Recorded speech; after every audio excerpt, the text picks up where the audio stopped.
Welcome ladies and gentlemen to the operational overview, arrival and situation briefing for Operation Thunderhog. I would remind all present that this briefing is classified. This is the situation as it stands. We are being sent to Georgia.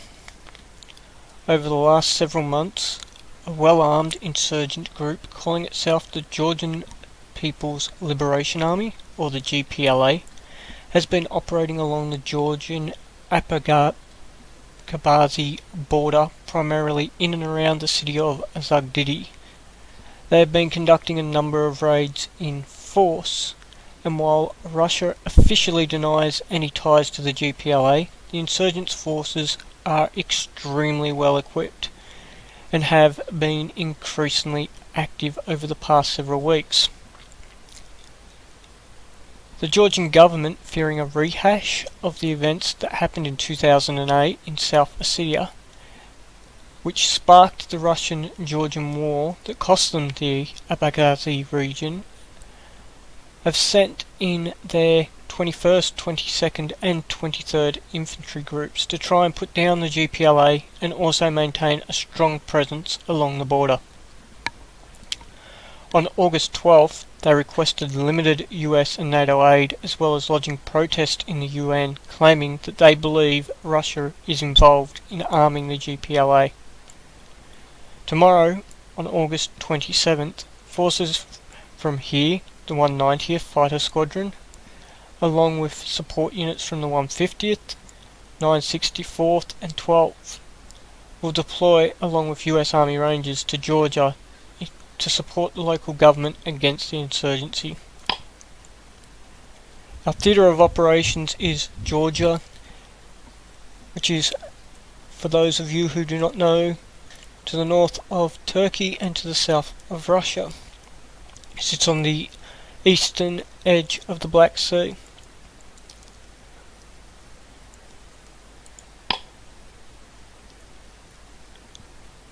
Our expected area of operations is the northwest region of Georgia, along the Apagazi border, which was the Apagazi region here, also known as the Republic of Abkhazia, was lost, as mentioned, to Russia during the 2008 war. They police this area with CAP and a number of military bases. All GPLA attacks so far have been along this border. There have been none from the Russian side so far.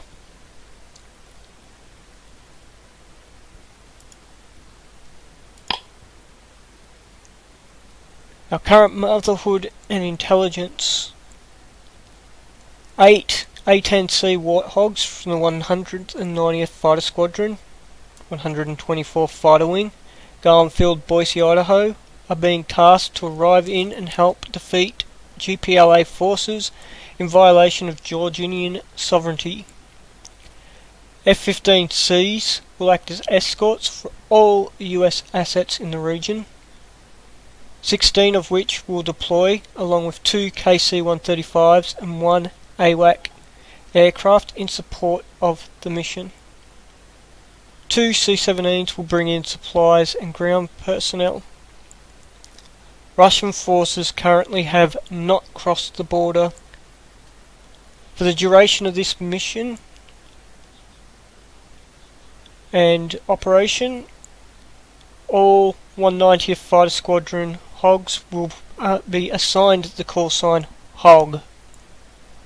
The forward area of battle is the region along the Apagazi border near and around Zagdidi and Zvezdavari. The current time, rivet joint and other intelligence platforms indicate Russian defense grid is in place, consisting of a mix of Buk and other systems on their side of the border. The Russians have been using Su-27 and MiG-29s for patrols along the region. GPLA forces appear to be armed with Soviet-era equipment based on both HUMIT and other means of intelligence. A large number of man-pad weapons appear to have been brought on the black market recently, including US Stinger-based systems. So it is quite possible we will be going up against threats from our own arsenal. The size and disposition of the current ground threat is unknown. All Allied forces are to restrict any crossing of the Russian airspace. Our current mission objectives for this mission is to 1. Transit the Black Sea to Georgia. 2.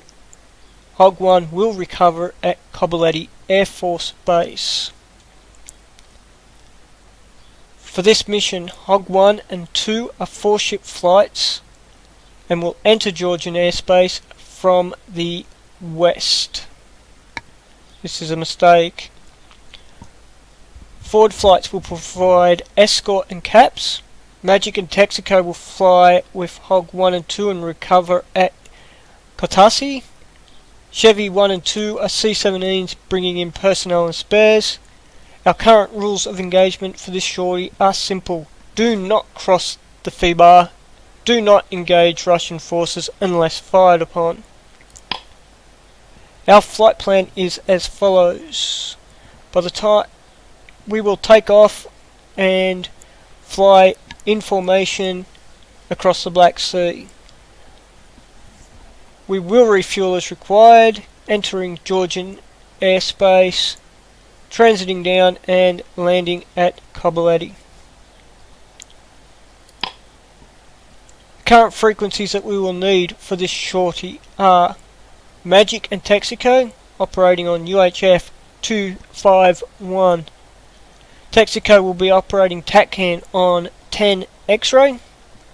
Hog 1 and 2 will be operating on UHF 251.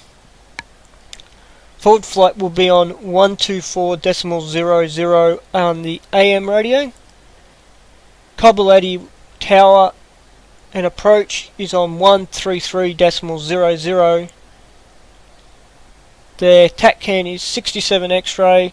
The ILS is 111.50 and the course is 70. Should we need to use an alternate, Sankey Koloki is on 132.0, 31 X-ray, and its ILS is 108.90 on a course of 95. Let's get our birds ready and airborne, people.